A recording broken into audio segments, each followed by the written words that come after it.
Sitting तराउमदो लेबा तरामथु सुबह मणिपुर विधान सभा की 39 सुबह बजेट मिफम की ngasi मापनी चनबदा सभा की मरुबो इखिबदी ऑपोजिशन मेंबर सिंह हंगलकपा वहांगी पाकुम मरी लेनबा मंत्री सिंह पाकुम पीखिबा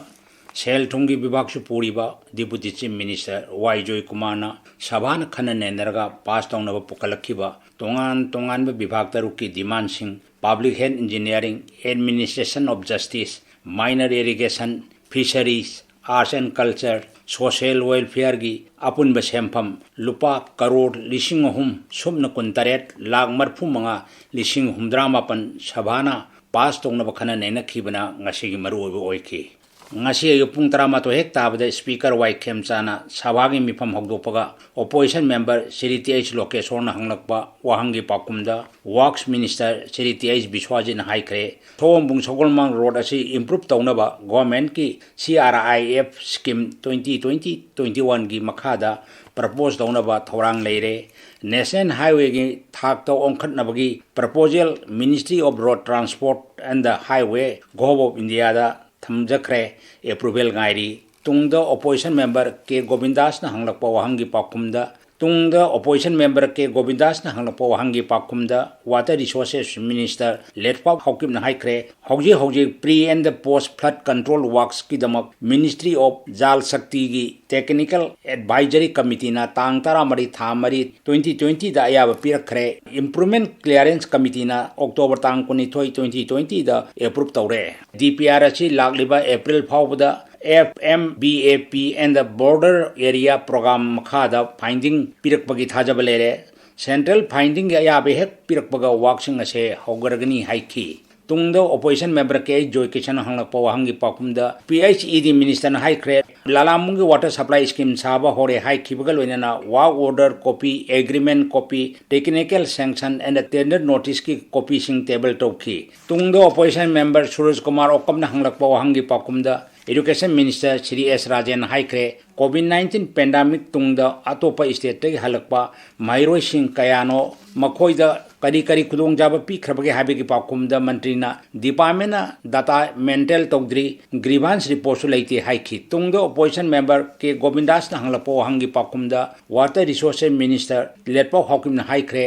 extension renovation modernization central scheme की मखादा LLI अमु हिंगन अनब थौरांग लेरे मसी central funding accelerated benefit program की मखादनी मसी की सेंफम न लुपा करोड़ मौद्रा दशमिक हुंबु मंगानी तुंग opposition member K I Joy Kishan हंगलकपा वहांगी पाकुमदा water resources minister Letpao Haokip हाइख्रे पेमिंगखोंग ड्रेनेज साबगी फिजिकल प्रोग्रेस चादा 49.53 फाइनेंशियल स्टेटस न चादा मरफूग मंगानी थबक असे तांग 13 था अहुम लिसिंग 19 लोइनब पांदम थमली हाइखी तुंग ऑपोजिशन की मेंबर सूरज कुमार ओकम हंगलकपा वहांगी पाकुमदा एजुकेशन मिनिस्टर एस राजेन हाइख्रे मणिपुर सरकार न सखंगलब गवर्नमेंट कॉलेज 59 एडेड कॉलेज तरुकनी एडेड कॉलेज सिंग असी सरकार के मपुंग फाब कॉलेज ओहेनबगी पांदम लेते अदुमपो प्राइवेट कॉलेज सिंग असी एडेड कॉलेज ओनबगी हौजिंगमकी ओइना लेत्रबसु सरकार की पांदम ले हाइखी प्राइवेट कॉलेज सिंग अदुरी रीजनल कॉलेज लिलोंग चजिंग वेस्टर्न कॉलेज कोंथौजमनी हाइना सभार फोंदोखी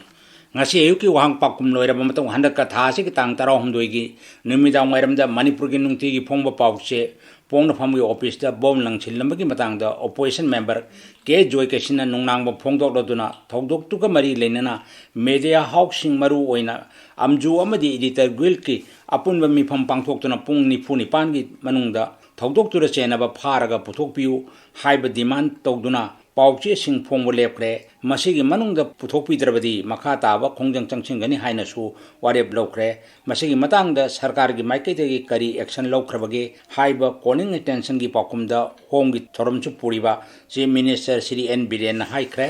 मीडिया हाउस अच्छी डेमोक्रेसी की मरी सुबयुंबीनी पाउंसिंगी मशीन मेनब होनबा अहा की माइकैदगी कंडेम तवी वीडियो कवरेज CCTV कैमरा दा लोइन उड़े ममांगदसु गवर्नर की गेट तौरंबदु फारे आइगी केंद्रदगी ओरमले NI द सिनखरे थौदोक्तदा चेनबसिंग यामना थुना फाननब तौगनी मीडिया हाउस खुदिमक्ता सिक्योरिटी पीनब थौरांग तौरे थौदोक्तुगा मरी लेनना केस अमा सुरेस्ता तौरे मसिगी FIR नंबरना 16/2/2021 नी वीडियो फुटिंग येंगले यामना थुना फानब तौगनी मसिबु थिजनबा Imphal West ASP gi makhada mioi marina saba SIT semduna day and night yamna kanna monitor tawjari athubada maral laibasing phana ba tawjage maral laibasing athubada phana ba kanna tawribanina miyamgi interest khaba sing phongba lepa tawbiganu haina chief minister na sabada phongdokhi tung sel thungi thoram chu puriba Deputy Chief Minister Y. Joy Kumar Singhona tongan ba bibhag taruki demand sing public health engineering and Minister of Justice minor irrigation fisheries arts and culture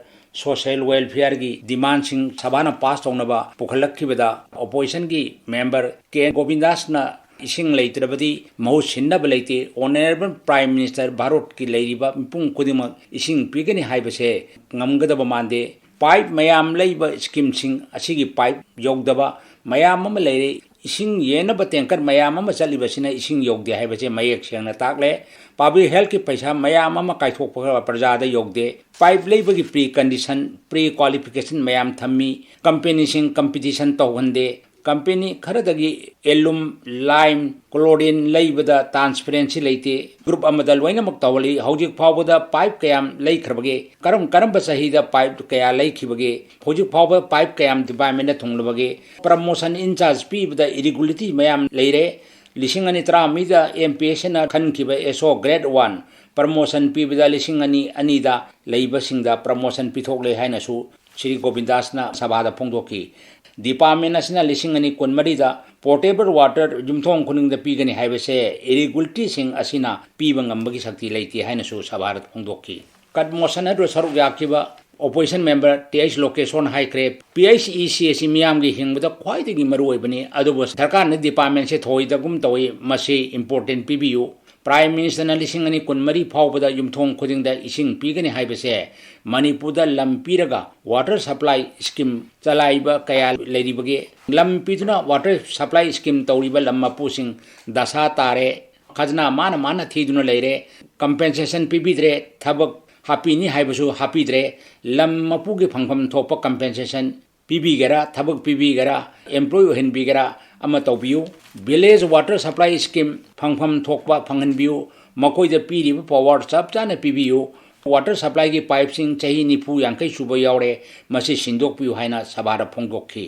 mane irrigation kan motion da saru yaraduna TH location na Manipur MI department se yaudраbi lowu shu punamak effect tawgadoribani work program phongkhrabra natragara karamba matamda phonggadoribano mamangda thabak loikraba kaya ama payment pibidina leire masi Christmas mamangda pithopiu haina sabara phongdokhi water supply scheme saba loidraba singi payment chada humdra marphu watbal kayana commission tawba yadna leire haina sabara thamki social welfare gi kan motion da Shri Lokeshona department se Later Lairaba Aswan ana Tarba Singi quite a maru but department Mamang the old age pension pinaba pom taduna torami Handa Kitam Asidadi Masito Kidre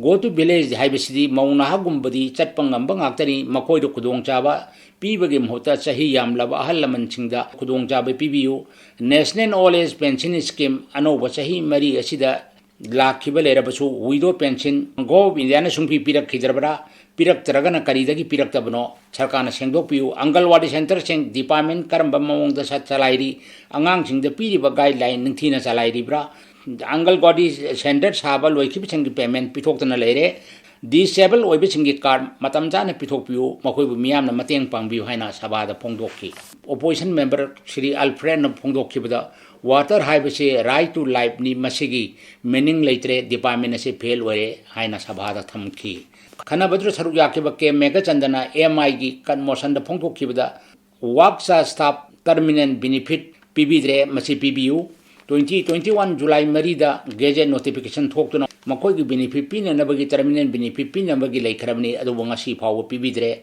minor irrigation program sembada aigi kendra amata yohon bidre sahi mari gi program da yaudre mathangi program da yohon biu social welfare department ki angalwadi program thoi masi order pai khre kantirte kana no khangdre MLA ge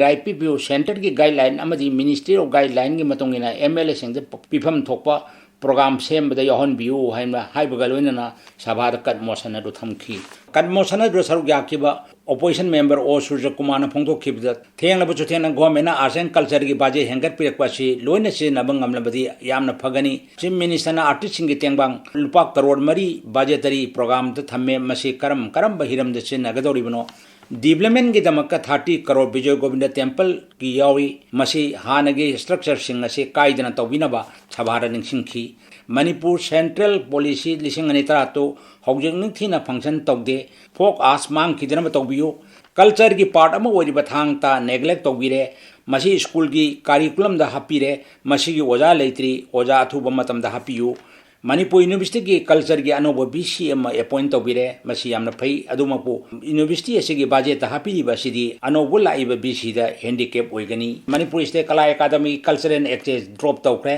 मसी चनहनबियु हाइना श्री सूर्य कुमार ना Mahake cut motion अदुबु सौगतुना सभादा फोंदोक्की cut motion अदु सरुक याकिबा opposition की membership के H Joy Kishan ना social welfare की cut motion दा window सिंग यंगशन बिबो वाले उबिबो वाले लुखारबी सिंह करी कानब पीरी ड्रग की सेंटर सिंह कयानो हाइना सभादा थमकी आर्ट्स एंड कल्चर की कट मोशन दा श्री जॉय किशन फोंदोखिबदा कौब्रू लाइफम लेन असे यामना मरु ओइबा लाइफम लेनी मसी सेमगनब थोरांग लेरबरा हाइना सभादा थमकी तुंगदो ऑपोजिशन मेंबर सिंह पुखलप कट मोशन सिंह मरी लेनब मंत्री सिंह पाकुम पीरब मतुंग कट मोशन सिंह अदु हंदोखिदुना तोंगान विभाग तरुक की अपुनब सेंफम लुपा करोड़ लिसिंग अहुम सुमना 19 लाख मरफू मंगा लिसिंग मौदा तरेट सभाना येनब लेतना पास तौखी तुंगदा मखा ताबा बिजनेस लेतबदगी स्पीकर वाई खेमचाना सभागी मिफम हयेंग अयुकी पुंग 13 ताबा फावबु येथोकले हाइना लाउथोरकपदगी पुनमक सभादे काइनादुना ngasi मिफम लोइसनखी।